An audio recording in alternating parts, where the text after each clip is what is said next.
Okay, great.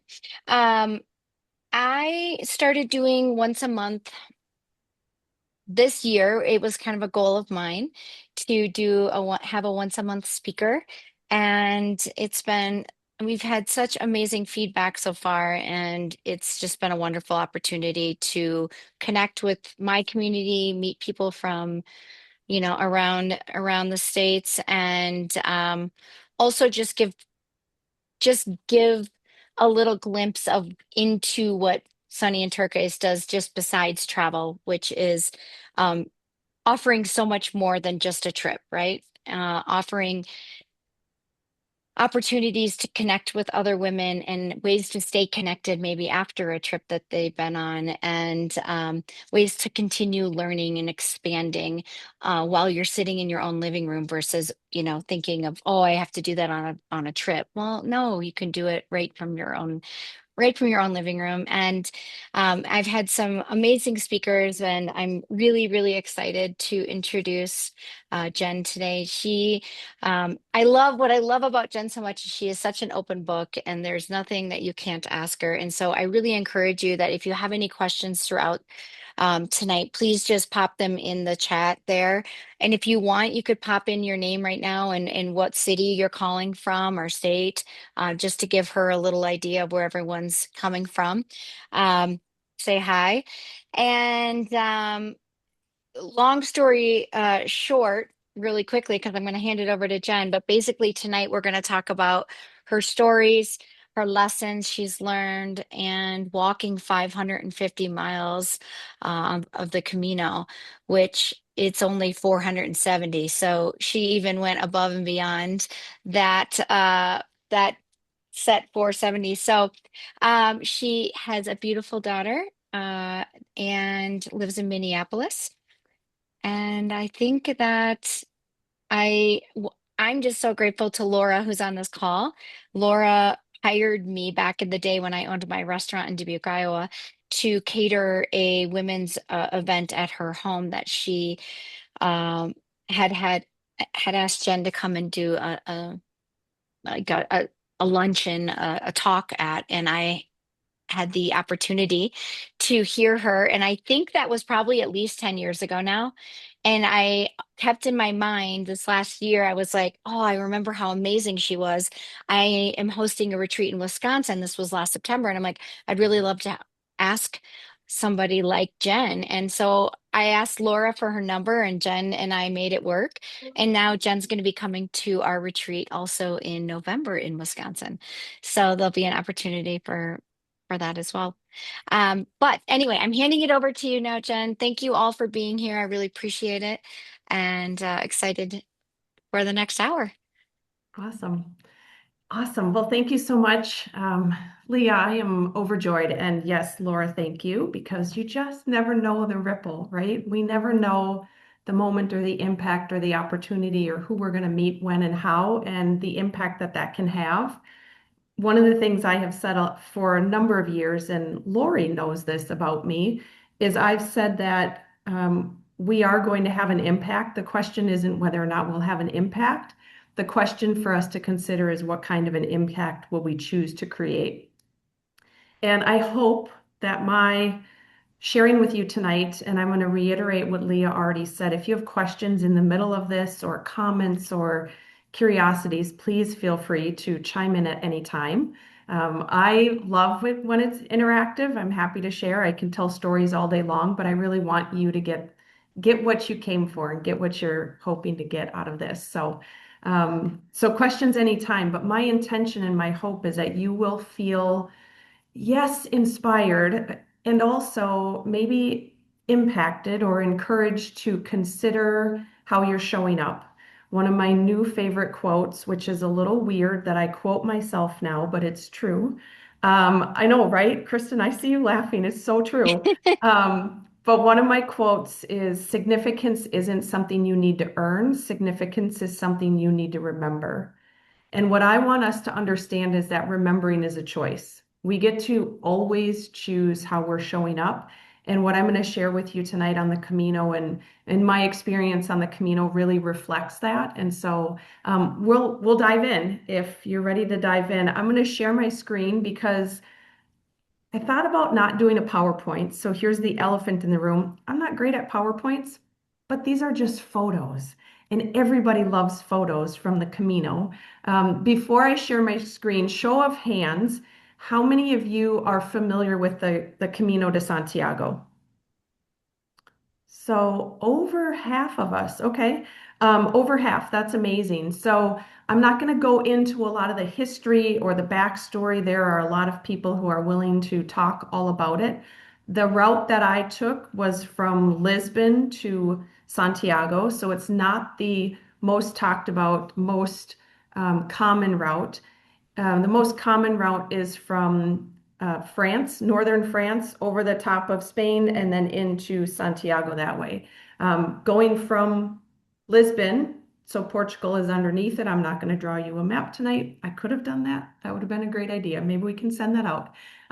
So Portugal is south of and kind of on the western border of Spain. And so I started on the southern side and started in Lisbon and walked all the way up, partially along the coast and then into Santiago. And the reason I selected this route specifically, so Santiago, it is said that Santiago de Compostela, the cathedral there, is where the body of Saint James the Apostle has been laid to rest.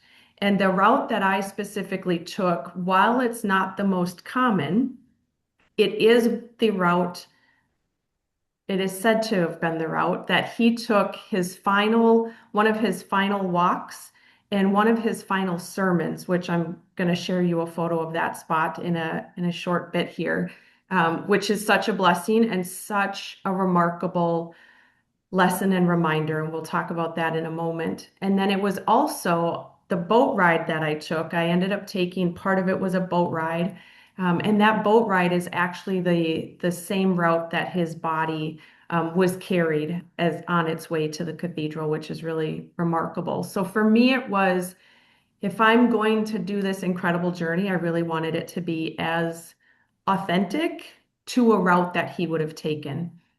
That said, there are a ton of different routes, a ton of different lengths. You can explore all about that and reach out if you have any questions. I'm happy to answer all of the ins and outs of it. But I'm going to share my screen so I can share some photos with you.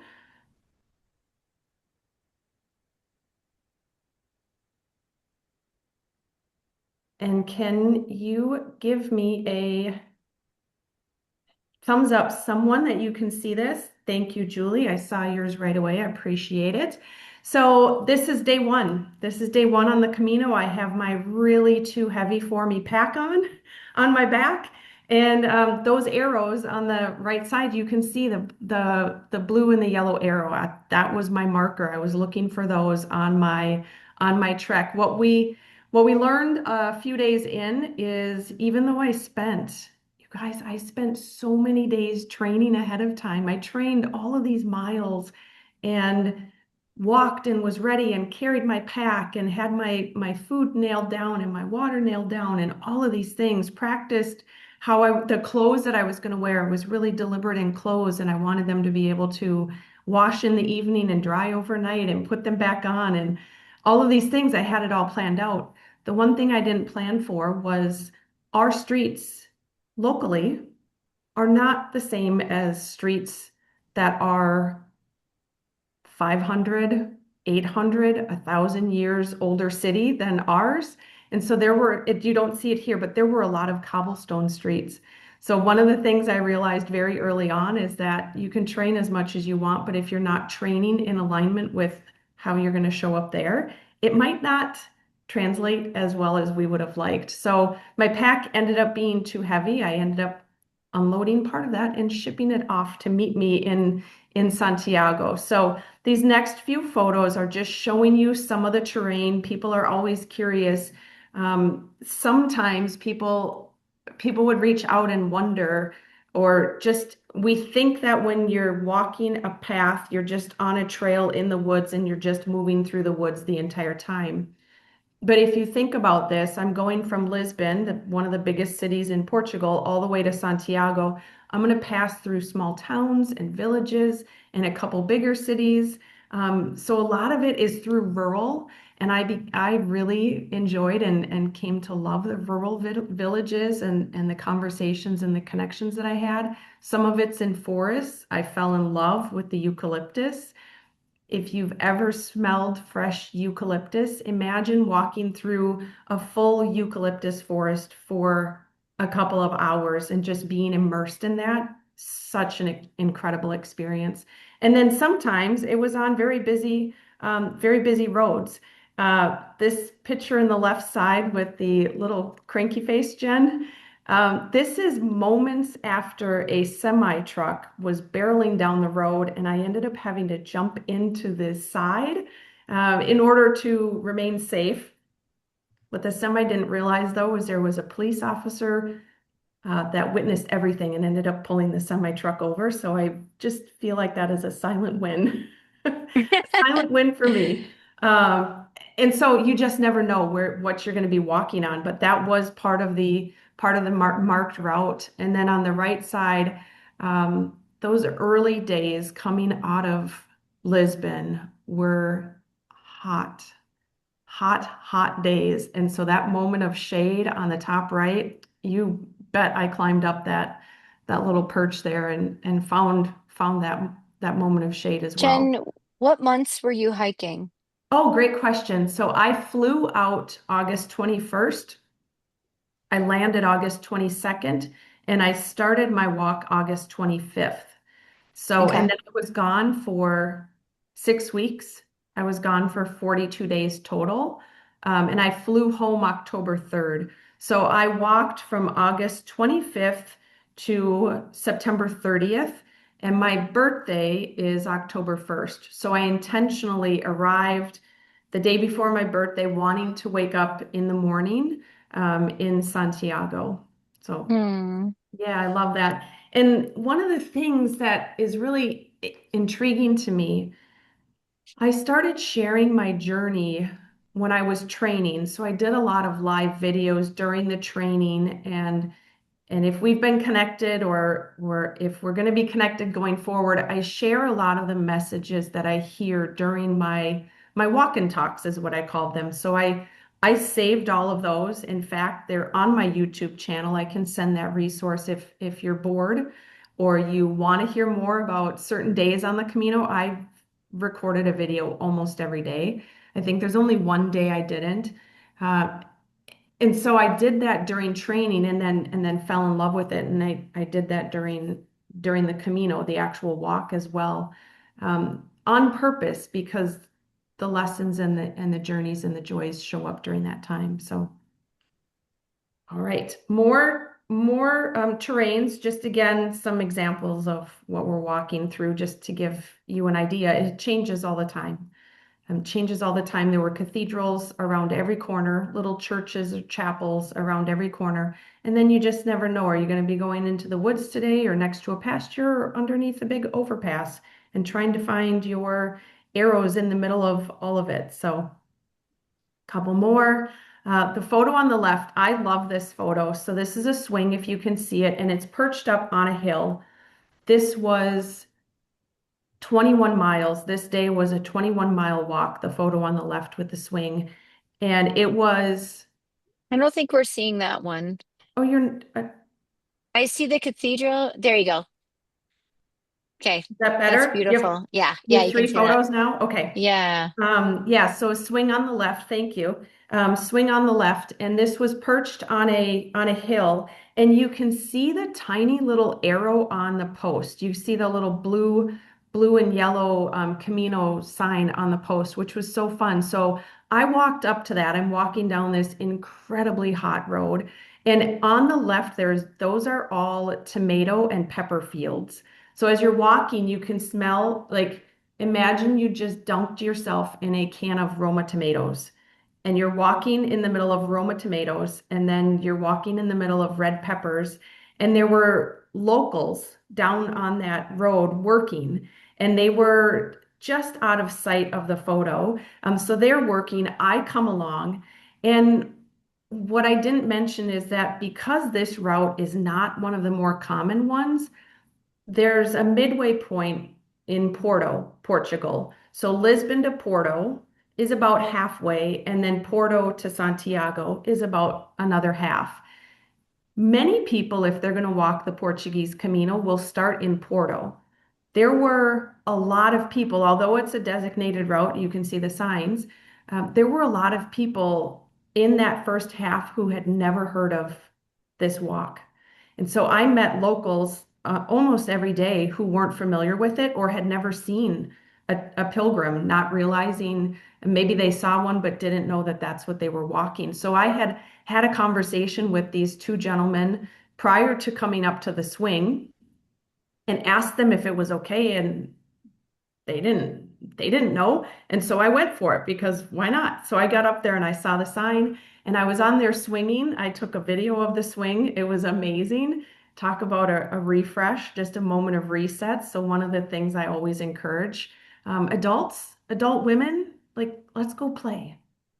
Have a moment of play. And Leah, you do that so well on your trips. You play and you encourage the playfulness and the joy, and we don't have to take it so seriously all the time. Let's Mhm. go play. So I had my moment on the swing, and when I jumped off the swing, those two gentlemen down there started clapping for me. It was the sweetest, such an endearing moment, such an endearing moment. And it gives you that little, I have, 14 miles left to go, and oh my goodness, I'm going to make it. So that was a fun day. This middle one, just an example of one of those beautiful on my way into a eucalyptus forest and the stones, and look at how old those walls are. Those walls are older than the United States. It's kind of incredible to me, some of the landscape and some of the things that we got to see. And then this photo on the right, I mean, does it get any more breathtaking than that? So beautiful.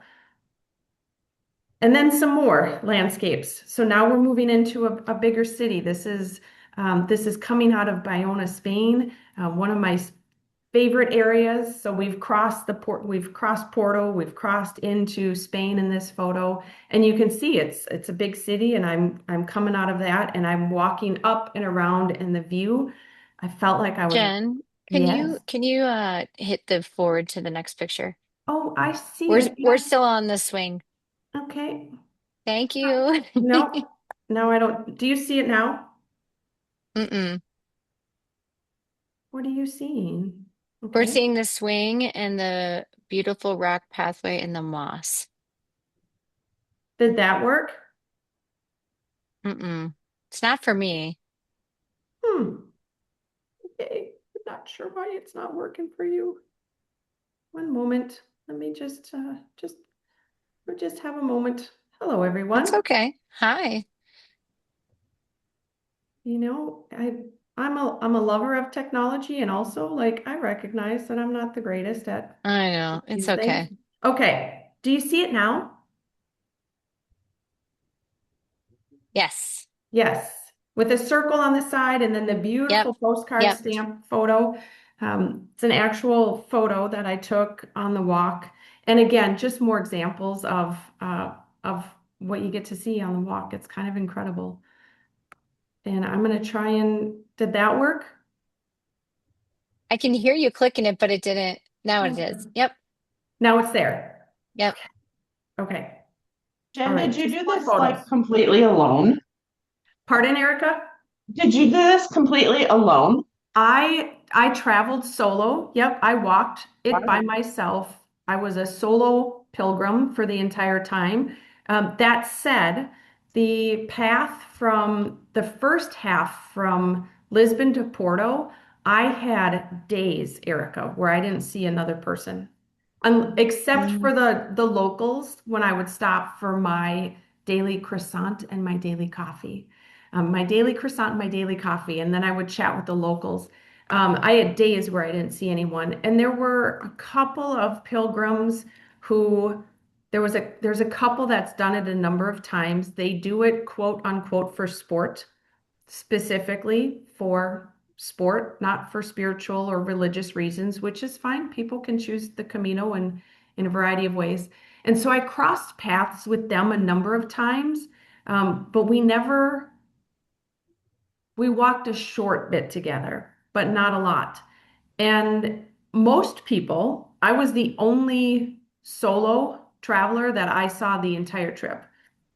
Everyone else had at least one person with them, or they were solo travelers, but they all walked with people. Like they came together to walk from different areas.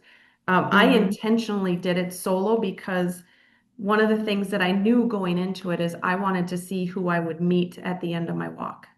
Myself, right? I wanted to see what version of myself I would meet at the end of the walk.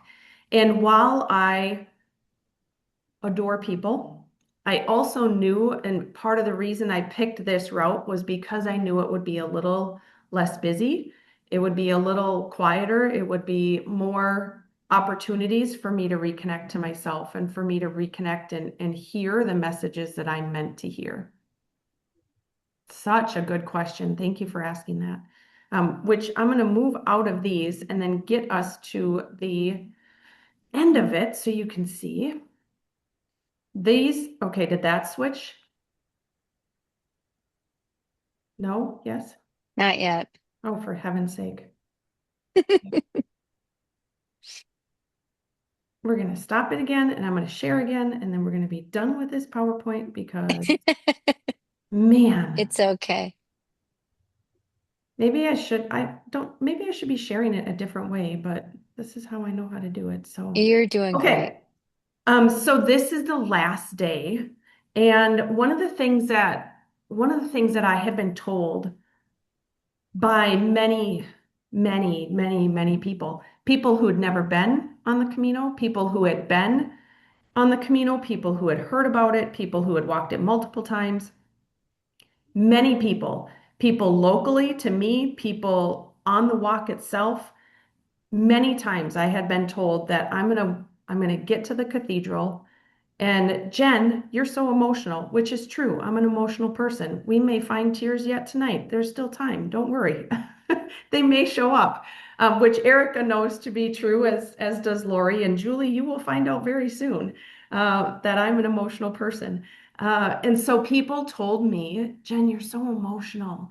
You're going to get to the cathedral. And if you look at this photo on the right, in the distance, you can see the spires. And I saw the spires about 5 miles out, and then my path kind of goes down a little bit, and then they don't reappear until you're almost there. And then all of a sudden, there are the spires. So these two photos on the left are the early part of that day, and then this is right in the city of Santiago. So people told me I'm going to get to the cathedral and I'm going to see it. And they said I'm going to fall to my knees and cry, that it's just going to bring so much emotion and I'm just going to get there and cry.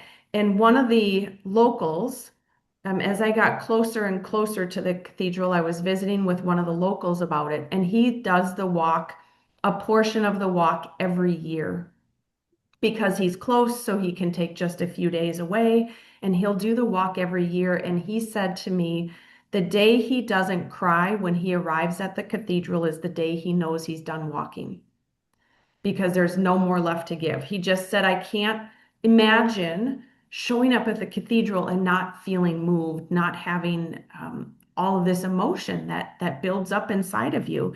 And so I had a little bit of an expectation going into this. Like, I'm going to see this big, beautiful, grand cathedral that looks nothing like anything I've ever seen in my entire life.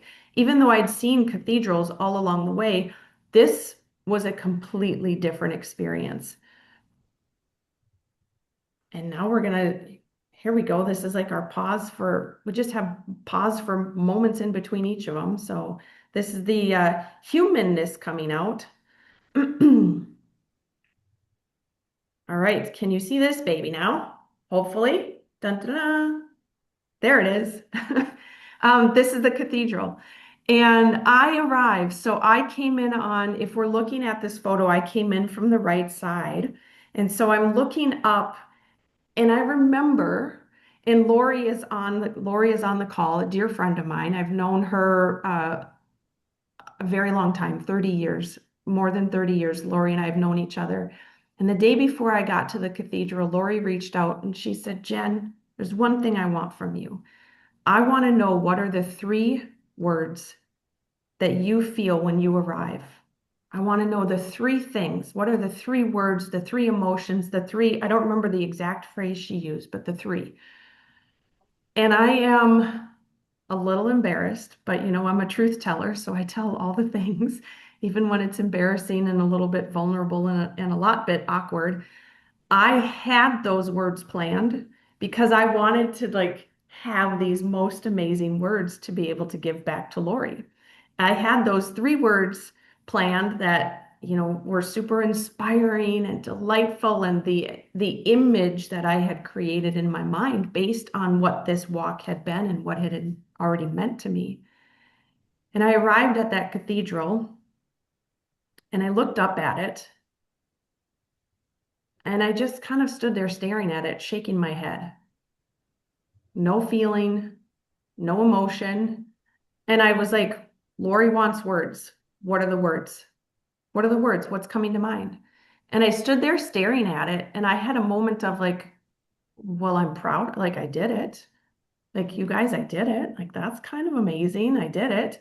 So I had a moment of that. And then I just kind of stepped back and as I'm like trying to take this in, someone rushes over and they're there with a group. And so they want a group photo. Will I do a group photo for, of course, I'll take a group photo for you. And it was joyful watching them take their photos and everybody's so excited. And I watched people fall to their knees and start crying and doing all of these things.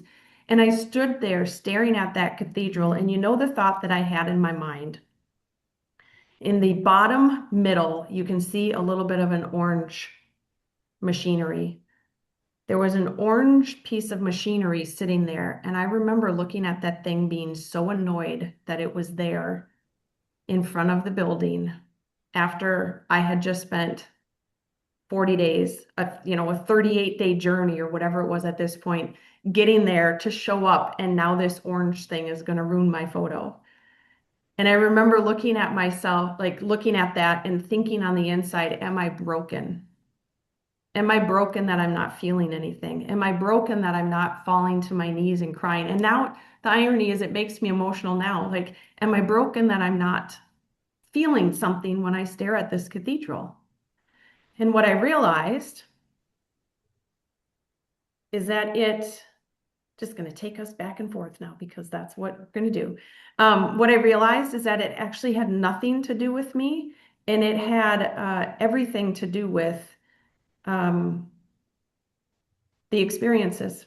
It was about the experiences that I was having, and it was more about the moments and the humans that I connected with. Okay, one second. Okay, can someone give me a trick? Let's just pause this conversation for a second. If I have it in slideshow, is there not a way to move it forward? Is there an arrow I on mean, the right I'm side? no. Can you like do two fingers and slide it across your mouse pad? Or no, I don't know what you're on. Wait, whoop. I don't know. Oh, Okay, now you're going backwards. I'm Yeah. going Can you go backwards. forward? Oh, Can you maybe. just do the directional arrows There on your we keyboard? go. Nope, the directional arrows weren't working for you, but you can Hmm. see this now, right? We can see this is the water. It was probably Porto. Oh, for Now it's a heaven's sake. swing. It's just Okay. going, yeah, it's going backwards We're now. just gonna stop sharing we're just gonna let it go. And I'll That's send you okay. photos. That's We'll okay. send Yeah. we'll send out the slideshow. How's that, friend? I can just tell you stories. That sounds So good. what I realized, so I'm standing there staring at the cathedral, feeling broken and wondering what's wrong with me because I am an emotional person. I care deeply. And what I realized in that moment is it was never about the cathedral. There's a quote that you've probably heard, and this is not one that I've said. That's mine. But my dear friend, Ralph Waldo Emerson says this. It's not about the destination.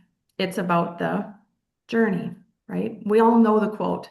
It's not about the destination, it's about the journey. And in that moment, it was later that evening, I was doing what I did all the time, and I took it to Facebook and I do a live video and I talk to people because now I'm supposed to be sharing these three magnificent words with Lori. And I don't have three magnificent words, and I don't even remember what those fake words were, which is ridiculous. I can't go on and lie and say, oh, I felt this and it was amazing and joyful. That's just not who I am. So I'm a truth teller, right? So I get on Facebook and I'm talking about this on Facebook, and that quote came to mind. And in the real time processing, it was never about the cathedral. What it became about for me is these are called passports. And these are, if you are a pilgrim and you're walking and you want to get what's called a credential at the end of your journey, you bring these passports and you collect stamps. I have two of these passports filled with stamps.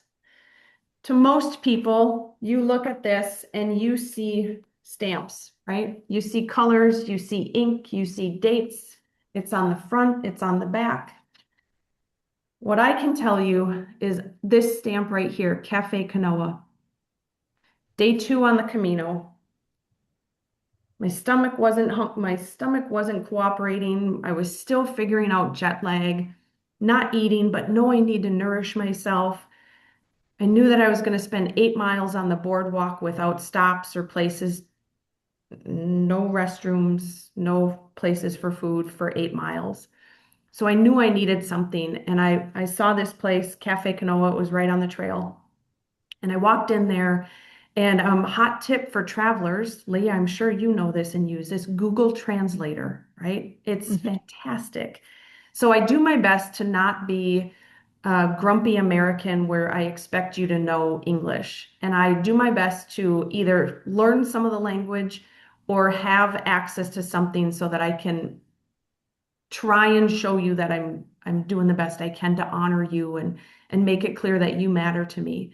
And so I walked in there with my Google Translator app open. Now, mind you, I'm in Portugal, so it's Portuguese. It's similar to Spanish, but it's a little bit different. There are nuances to it.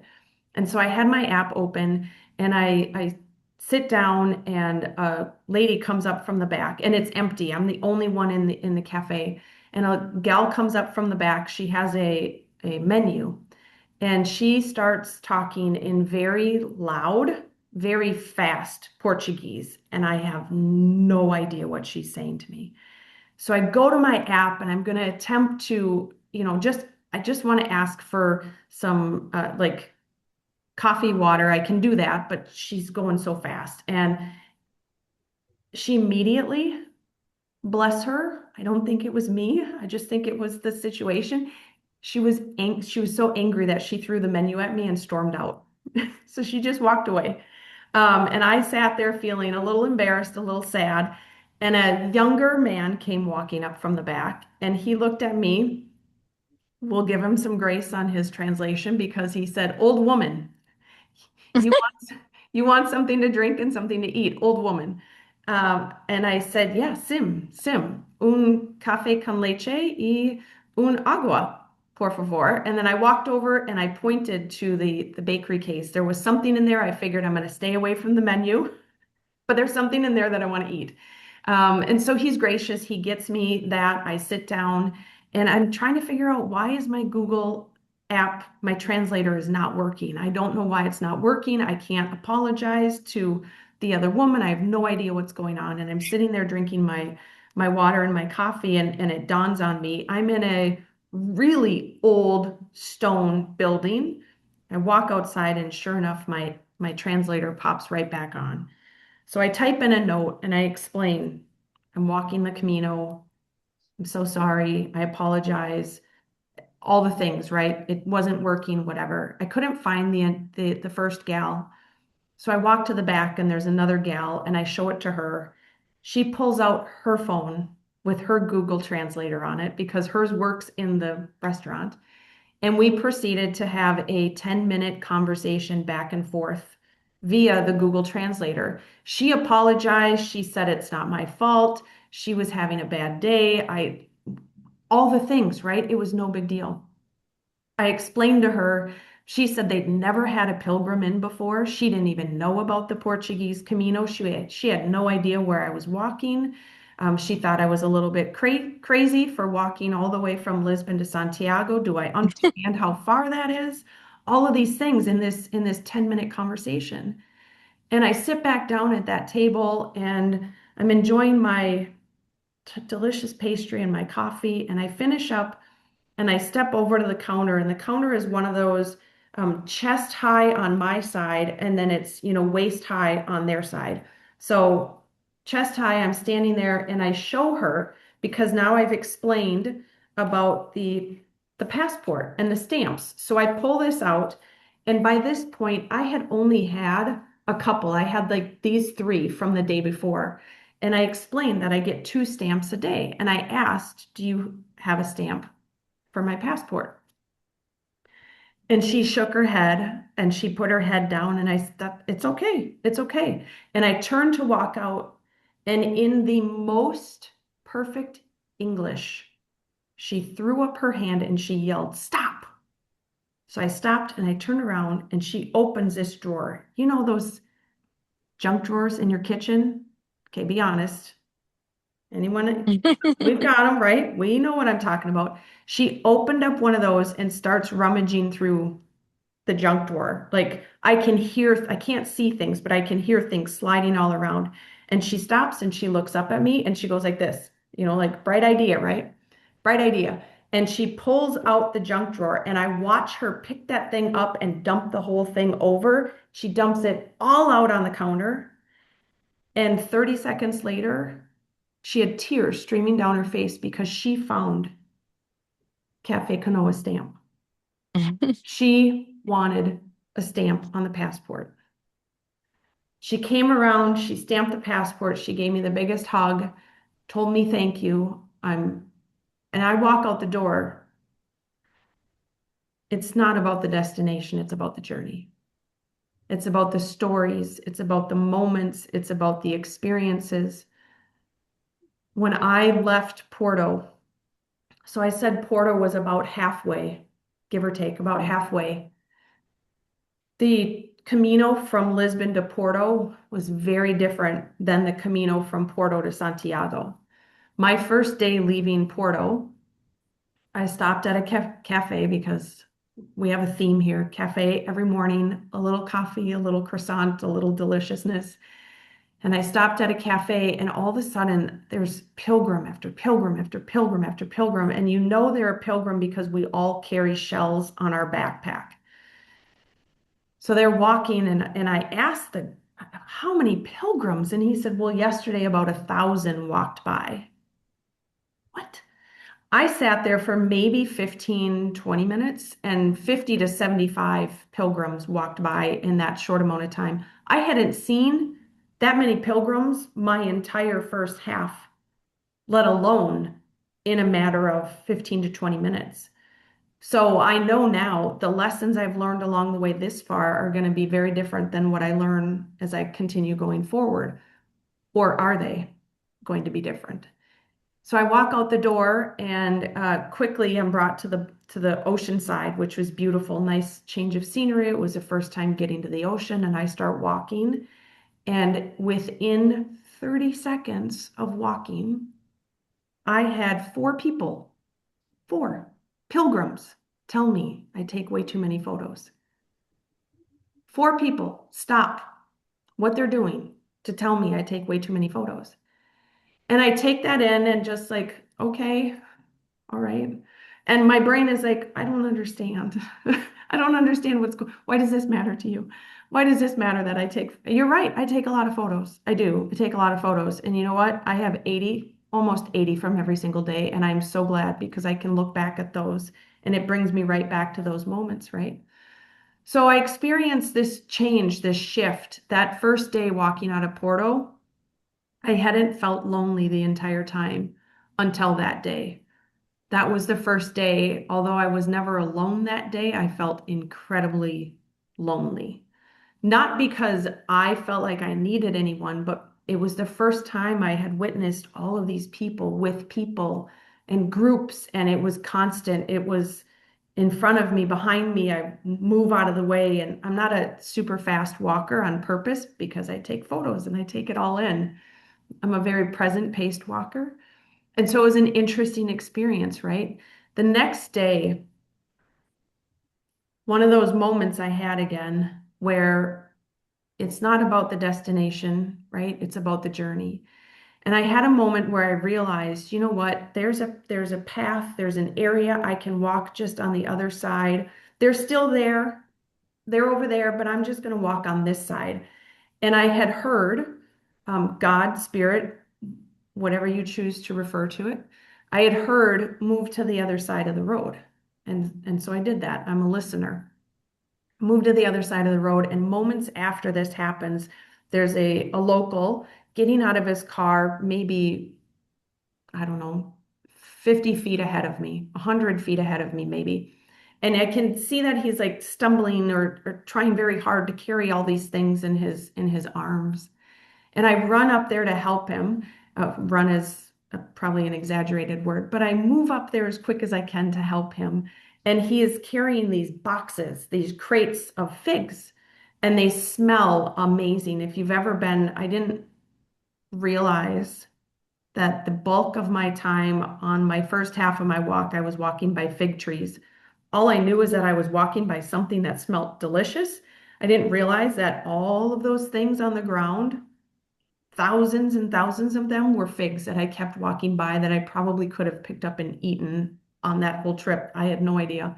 But he had all of these crates of figs, and so I helped him with the figs, and I asked him what they were, and he looked at me like I was drunk.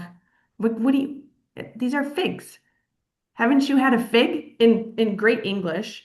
And I, no, I've never had a fig before. And he's like, and he sets the figs down very quickly and he hands me a pile of fresh figs. I'm like, I don't know what to do. I don't know what to do with them.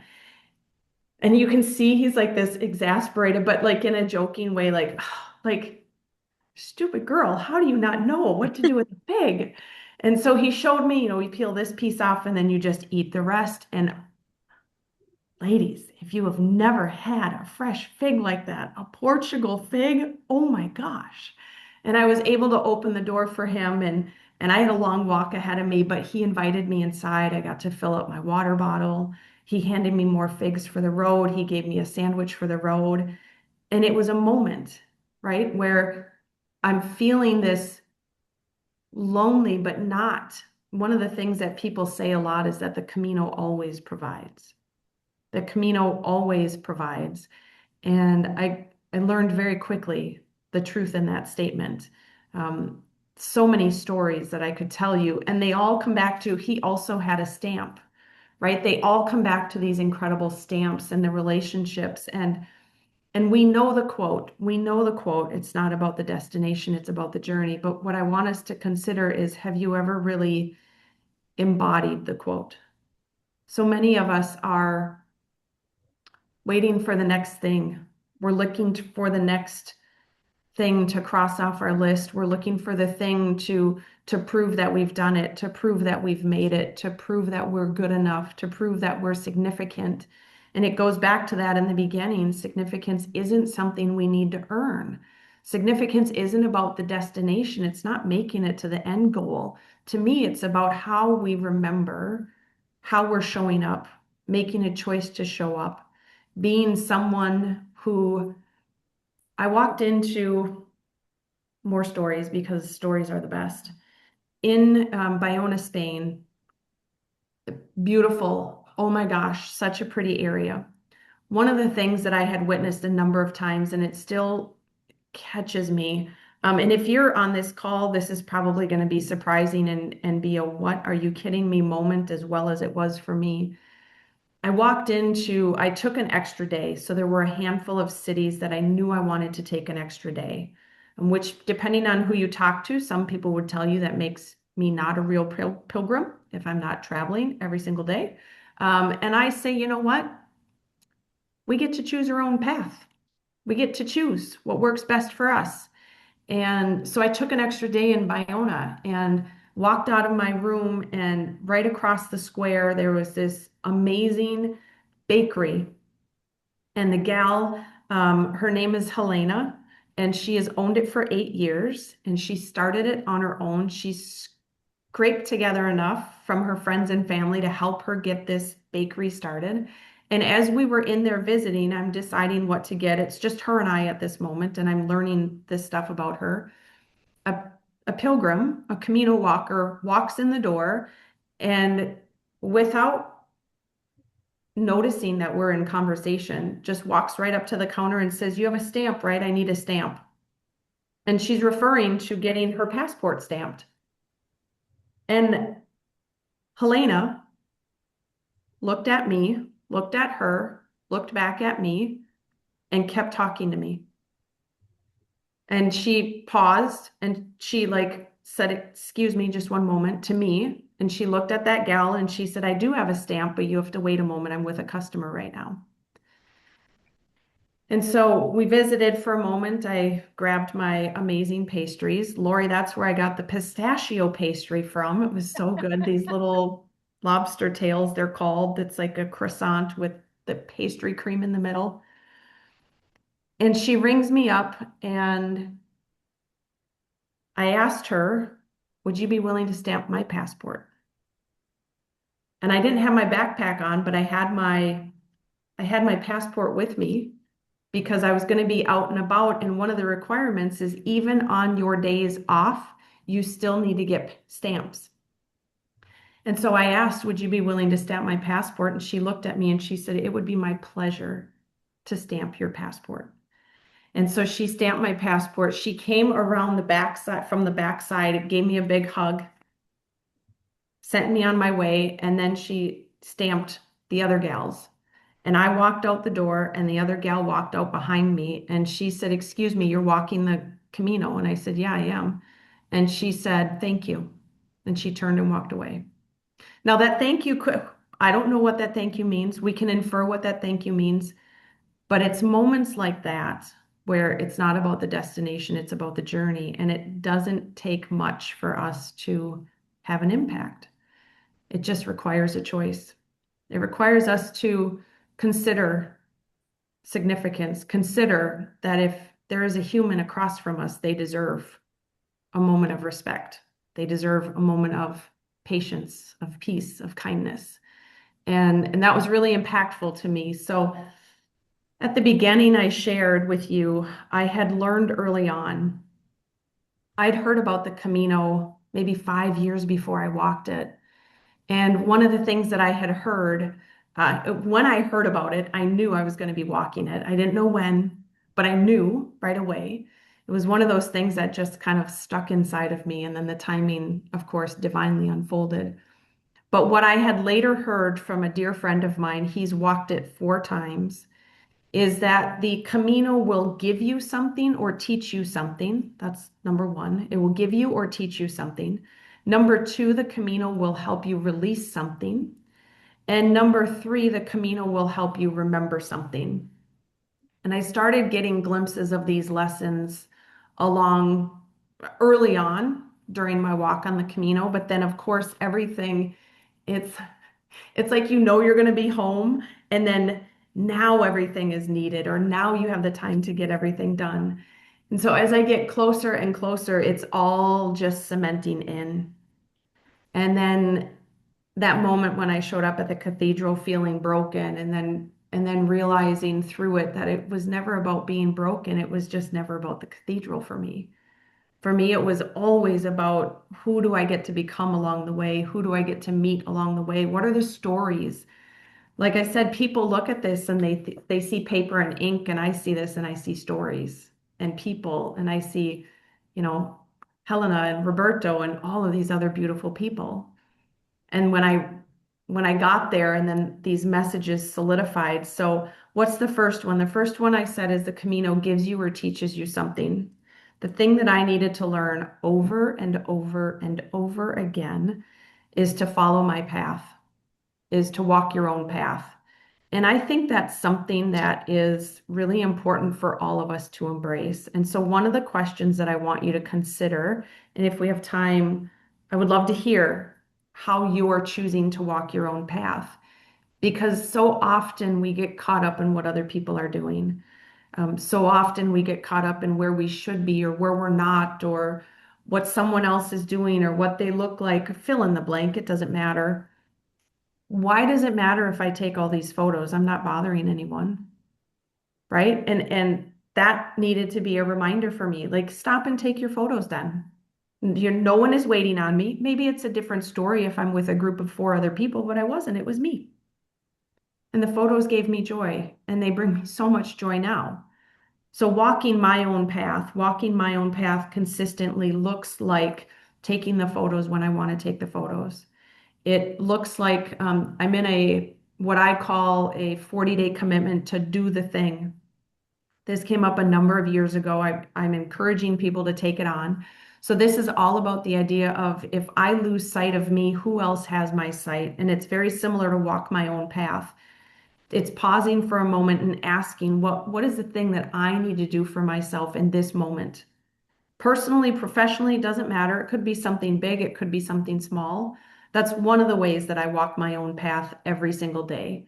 What do I need in this moment? Because if I'm giving to me first, and yes, does that sound selfish? Absolutely. And you know what? It makes me a better human, makes me a better wife, makes me a better speaker, makes me a better friend, a better coach. If I'm walking my path, then I'm knowing that I am aligning to my highest opportunity, my highest self, my highest being. And how can that be bad for anybody else? It's not. So I just encourage us to consider, how do we walk our own path? Because when we're aligning to ourselves, we are leaning into the piece of us. We've been uniquely designed and divinely created, and it's up to us to remember that. I saw a quote the other day that said, um, I might get it wrong, but you'll get the idea of it. It's results aren't given to you. You have to earn results.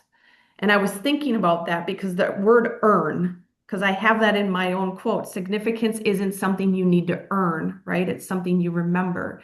And I thought about it. You earn your results, but you're given your significance. So can you embrace your significance so you can lean into the results you really desire? That's what I want for people. I want you to remember that you get to choose how you're showing up. And one of the ways we do that is when we really truly honor and walk our own path. The second lesson from the Camino that I mentioned is it's about releasing something. It's about finally letting something go, something that has been a thing for you for all of these years. And for me, what I learned, drum roll, ladies, shame, doubt, judgment, self-judgment, not being good enough. I mean, literally, my first book is called Dying to Be Good Enough. Like, talk about writing the book on not being good enough. And that was something that the Camino really allowed me to see, and it allowed me to release and let go of. And I love how it ties together, right? When I'm walking my own path, it naturally, if I'm walking my own path and going against the grain, one of my friends talked about this. Erica, you were there, so you know. She talked about being black licorice and being like black licorice. And there has to be something about us that people don't like because otherwise we're vanilla and then everybody likes vanilla. But is there a little bit of us that maybe, are we standing out enough in a way that is going to rub some people the wrong way? Those people were angry. They were angry. I had someone yell at me on the Camino because I was taking photos. I had someone yell at me on the walk because when a vehicle is moving really fast toward me, I'm going to pause and move over. And they're like, keep moving or get off the trail. I'm like, okay, this is a very different experience. For me, respect and kindness and graciousness and compassion is really important. Um, I don't think that that's a controversial topic, but for some people, maybe it is. right? So what am I releasing? I'm releasing the shame and the doubt and the judgment about not being good enough so that I can fully step in and walk my own path. It's amazing how, like, I didn't plan it that way. They just kind of showed up that way. And then the third one is the Camino gives you something to remember. It wants you to remember something you already know, but maybe you've forgotten. Maybe you've heard the phrase, life gets to lifing, right? And then we get busy or we just, things go by the wayside, the things that serve us. So the thing that I was supposed to remember and that I remembered on the Camino was that I have a unique point of view and I meant to share it. So the way I show up is not for everyone. The way that I share up and share vulnerably is not for everyone. The way I change direction when I'm speaking maybe isn't for everyone. Shh, Julie, don't tell anybody about that on May 8th. We might witness that in real time. I don't know. We'll see. Because I have to trust that I'm getting messages, I'm getting things that are more than what I know that I'm supposed to say. And so what I love about these three things is when I stay on my path while I'm releasing the shame, the doubt, the not good enough, it means that I'm more aligned automatically and that my point of view and how I see things gets a chance and space to come forward, and then it will land and be available for those who it's meant to inspire and impact and be a part of. And so while I did not cry at the cathedral, the next day when all of it landed, I sat in that room and cried pretty hard. Because when you realize and you have the awareness, it might not have been about the cathedral, but it really was about the destination or the journey. It really was about the journey. It really was about the people. It really was about the lessons and the ways that we get to show up and experience and share and bring it forward. Beautiful. Awesome. I want to be mindful on time. I think you have us until 8, Leah, which it's like 8 o'clock already. Um, Yeah. so I will say this, I will be here. I won't force Leah to stay, but if anyone wants to stick I have around. nowhere to be. But does anybody Um, have any, yeah, questions or anything that you'd like to learn more? And I forgot to mention that Jen is a two-time author, and I forgot to mention that at the beginning. I'm sorry about that. that's okay. Um, but that is also a very important and beautiful part of your story. Where did you sleep? Great question. One of the compromises that I made with my darling husband, and bless his heart, I was fine with this too, to be honest. I did not sleep in hostels. Hostels.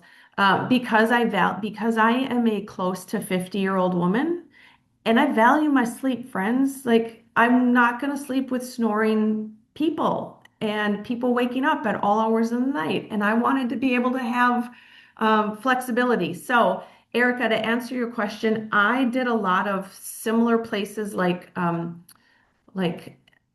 don't know that they call them Airbnbs, but like think of like local people renting out spaces and rooms and things like that. I did a lot of those.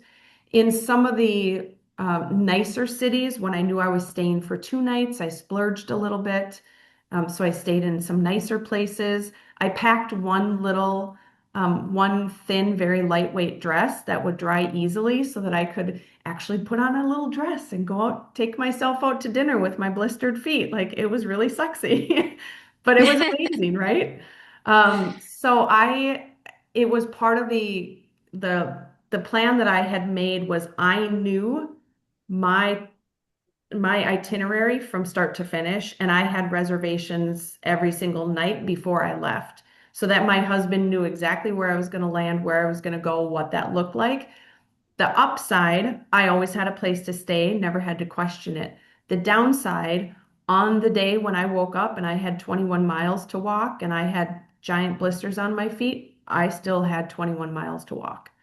So Yeah. there's a little bit of give and take to that, but I still have all of the places if anyone wants to know exactly where. But it varied, but a lot of them were beautiful little rooms or just Yeah. great opportunities, right, to meet some locals too and have dinner with locals. It was awesome. Yeah, I'd love to see your itinerary. That would be Happy really to share cool it. to see that. Yeah. Yeah. You brought up a couple really cool things that made me think of some moments in my life of travel. And one of them talking about the quote of not being the journey, but or not being the destination, but it being the journey. For me, I remember my first trip to India and I was very scared and I was going by myself and Mm. I was on the plane by myself and there happened to be a seat between me and the gentleman next to us and I felt really grateful that I had a little extra space, just like the little things when you're traveling. Yep.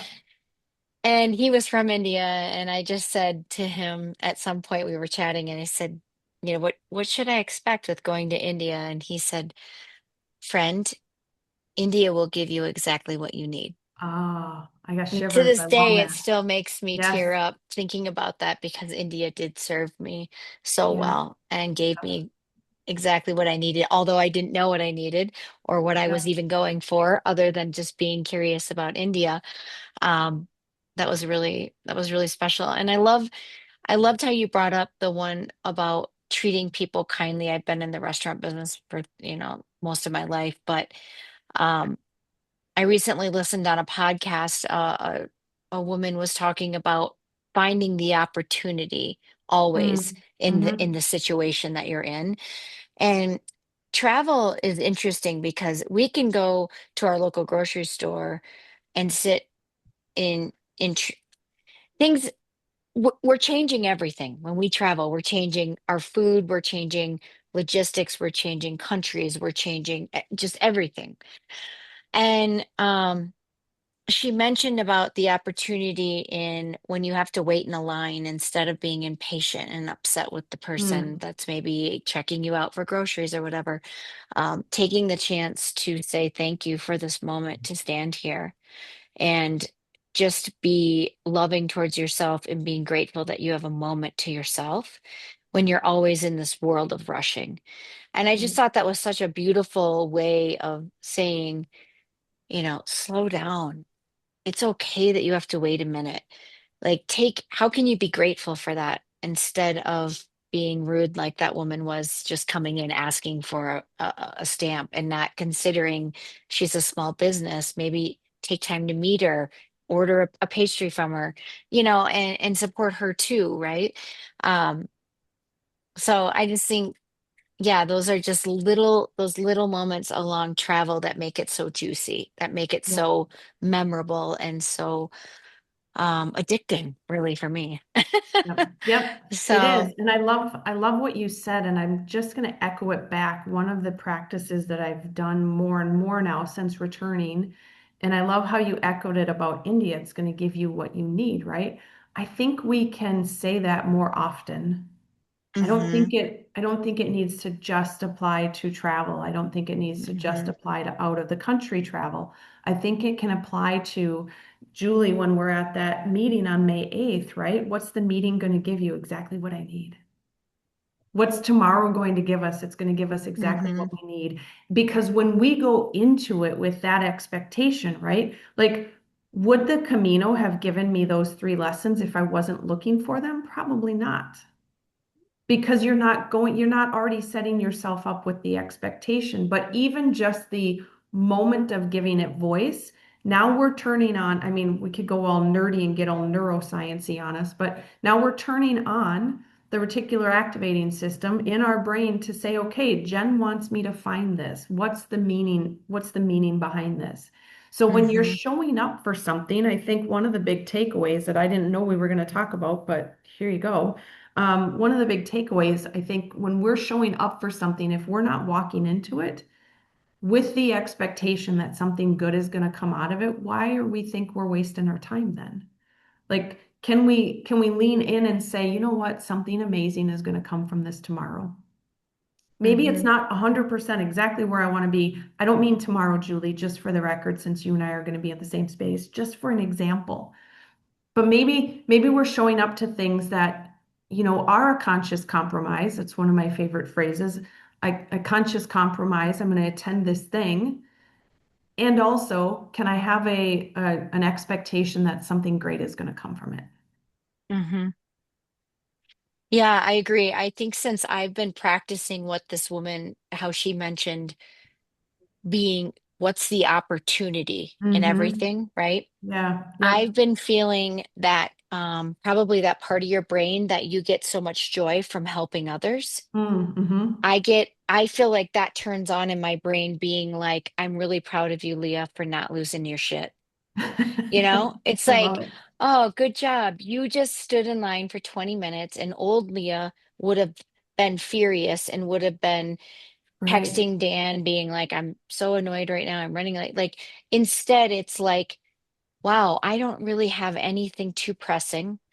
I can just stand here and meditate. I can stand here and look around. I can start a conversation with a stranger and make a friend. Yep. I can make sure to let the person checking me out know that they're doing a good job and I realize they're really short-staffed. And it's just like it's turned this like that old, that drive that Yep. I always have. It's turned that into this more patient and loving Leah that is finding the opportunity in where Yeah. I'm at, no matter Yeah. what it is, if it's a long line at the grocery store or if everything is flowing perfectly, it just depends. So, Love it. and even with just the way that I'm leading retreats, like not everything goes perfectly during travel, and I have to, remember that. And how do you respond? And also, how do you show up as a leader to respond? Mm-hmm. Teaching your children this, even women that are with you, like setting expectations. Um, yeah, it's such a, and doing that 40 days consecutively, that's really amazing. Yeah. Can't Yeah. imagine all those small little lessons you learned every day. All the little lessons. Yes, it's powerful. Yeah, Wayne yeah. Dyer talked about, if you're not familiar, one of my favorite authors, Wayne Dyer, he was the uh, one of my first entrees into this type of work. And I'm very blessed to say that I got to sit down with him. Just he and I got a chance to visit in New York years ago. 30 minutes I got to sit down with Wayne Dyer. It was incredible. But one of the things that he said that I love so much is if I am holding, Leah, since you used to have a catering company, if I am holding an apple pie and we cut a piece out of the pie, what do you have? Leah, what do you have? If I cut an apple pie and I cut a piece out of it and give you a piece of it, what do you have? Almost a full apple pie. I mean, you have a piece of apple pie, right? Yeah, yeah, And yeah, all he was saying is if something happens to us, if we're stirred up or if we're cut like the apple pie, if you cut an orange, right, what's going to come out? Orange yeah. juice. If you cut me, what's going to come out? What's going to come out is what's inside of us. And Hmm. that's what you're talking about is like what is the strength that we're building within? What is the programming that we're building within? Are we I are love we that. choosing kindness? Are we choosing to infuse within ourselves? And it's goes back to ACT, which we didn't talk about tonight, but one of my favorite acronyms that I love to talk about is ACT. It's awareness, choice, and time. When we become aware of what we're doing, something that we want to change, then we make a new choice, right? So it's awareness first, and then we make a new choice, and then we recognize that we have to make that choice again and again and again and again. And that's where time comes in. So it's a new choice over time, which it speaks to the example, the visual. If you have a glass of cranberry juice, you don't just dump out the cranberry juice, right? You slowly fill it with pure water, and over time, it's going to overflow, and the cranberry juice will leave, and will be left eventually with pure, delicious drinking water, right? It's no different than what you were just talking about, Leah. There was a time when past Leah would have been furious. There was a time where I would have been swearing at you on the road if you're driving like an idiot, you know? And it shifts. It's awareness, choice, and time, and allowing ourselves to embrace that choice, remembering our significance, how we show up is always a choice, embodying that over a span of time to become who we really deeply desire to be, which is why Hmm. it's not about the destination, it's always about the journey. Hmm. I love that. Does anybody have anything they would want to share from the top three, like walk your own path, releasing something, or what lessons maybe could you remember that maybe you've let go of, but anybody have anything that came to mind for them?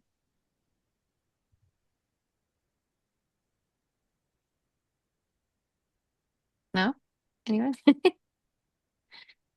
Mine was to love myself and to listen to my intuition, Mm, was to walk your own path. love Those it. are things that I feel like I have to keep remembering. I feel like I just really am coming into my intuition in the last year or so, and so I love it's that. still very much a practice. I grew up in a big family and having a lot of opinions, and so I got used to asking people for their opinions instead of learning how to tune into my own intuition Mm, and listen to that. And so that's that has beautiful. been a big gift for me to have started been ran into the last year. So I'm really excited about that. But I love that. yeah. So good. So anybody else have any questions or anything they want to share? Good. No? Well, thank you for everybody being here. Yeah. Tomorrow, we're going to send this recording. We'll send it out. And if there's anybody that thought of maybe during that would like to see it, feel free to forward it to them. Jen, also, maybe you could just tell them a minute an offer that you, Oh, sure. how Sure. you work with clients. And if just in case anybody here might be interested in that, we'll also share that in the email as well. Amazing. So you mentioned my books. I also have my next book is going to be coming out soon, so that's in production. The one I'm writing right now is about the Camino. So if you want to make sure that you get updates about that, let Leah know or reach out to me. But what I'm going to be offering, it's not often that I take individual clients very much. So it feels really special to be able to share this. I'm going to be doing some significant sessions.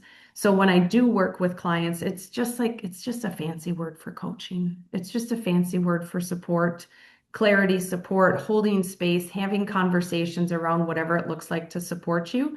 So they will be 90 minutes. And you can break it up into two if you prefer. So two 45s, I don't care, whatever serves you best. And I'm going to be doing those for 175 for this set. So 90 minutes, 175 down from 225 is what I normally have. So we'll have details. And if it's something where you're like, I'm curious, does it make sense? Send me a note. We can chat. I'm a pretty easygoing person. I'd rather it makes sense to you than I don't want you to walk away feeling like it wasn't exactly aligned. So I'm all about Yeah. alignment. I'm all Yeah, about and we'll making put sure your that email in there so if perfect. they have any questions, they can reach out to you directly. Yeah, perfect. Um, yeah, And if you great. have questions about the Camino, you want more details, we can include some of those resources in there too. So, and I Okay. apologize about I'm not going to sit in it because sitting in it doesn't help anybody. But I will just make one apology about the PowerPoint and my inability to make it go forward the No, way it was supposed to. So it was perfect. it's all good. It's just the pictures were beautiful. They were gorgeous, and I'm so glad you took so many of them. I There's so too many of them. I Yeah. too get kind of knocked down by my family occasionally. Oh, mom, she's way behind. She's taking pictures, on our hikes and stuff. I'm always the one that's in the back dabbling, just enjoying every Yep. aspect of it. And they're like, how fast do they get their watches on? How fast can I get to the top? And I'm like, I don't even have a watch. See you there. Yep. I know. Love So it. that's a fun part of adult children, they keep you going. Yep. So anyway, well, love to all of you. Thank you so much for being here tonight. This is really special. And thank you, Jen, for taking your time to share your experience. And sorry for running over. But thanks again for being here. And hopefully I'll see you next month. Sounds good. All right. Thank you. Bye, everyone. Thanks for Oh, being and here. Jen, the recording probably needs, There we thank go. you.